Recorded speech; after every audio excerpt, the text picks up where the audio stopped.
Hello again. Well, for those of you that are following my planned meeting with the Congressman Matt Salmon, I posted MVI 5274, if I can do it, so can you.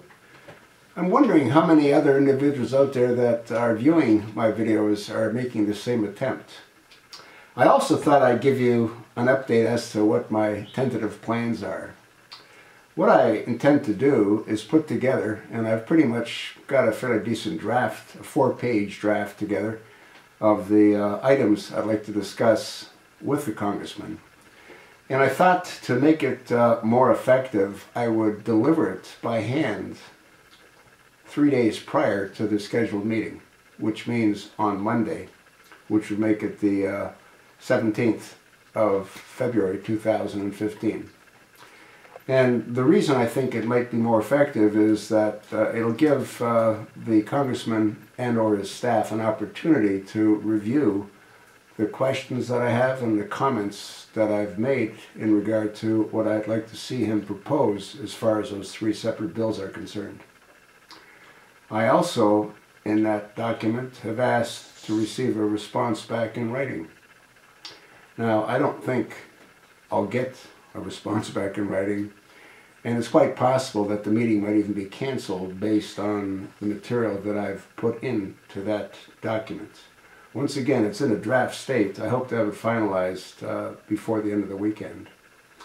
I'll keep my viewers posted as to what happens next. The 3 areas that I'd like them to consider proposing a bill would be, once again, to make certain that the members of Congress are all sober and not addicted to either any illegal or even legal drugs, which means they would be required to be drug tested on a random basis. The other bill that I think would be necessary, and hopefully he agrees, which I highly doubt that he will be to make certain that the members of Congress that are about to vote on a bill understand what's in the bill, which would require a short little test quiz on the material that's in the bill. And if they're not able to pass the quiz, then they can't vote, which again would prevent situations like we had with Nancy Pelosi, the minority speaker in the House of Representatives, when she said, we need to pass Obamacare so we can learn what's in it. And the third bill that I think is really important is to establish term limits. Without term limits on members of Congress, you end up in situations that we're in right now where you've got people like the senator from Arizona, Johnny McCain, who's been around for, what, 26, 27 years? And what he's done is he's been able to build a coalition, if you wish, of support. And because of his seniority, he can intimidate the newbies into doing what he believes he wants them to do.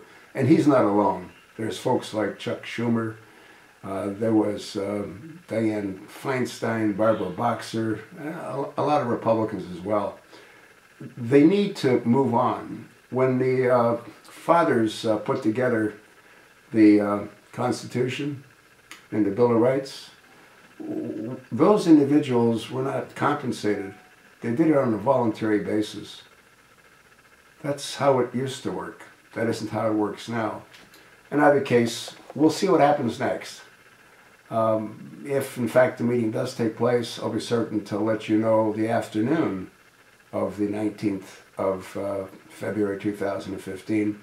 And if it doesn't take place, and if it's canceled prior to that time frame, I'll let you know as well. I hope that some other folks do the same thing with their local congressional representative and arrange to meet with them and ask them similar questions. See if they'd be willing to submit any one of those bills. All of which, I believe, if they were introduced and if they were passed, would help the American people. And it would eliminate a whole lot of problems we're all experiencing now. I sort of told you what I think, so let me know what you think.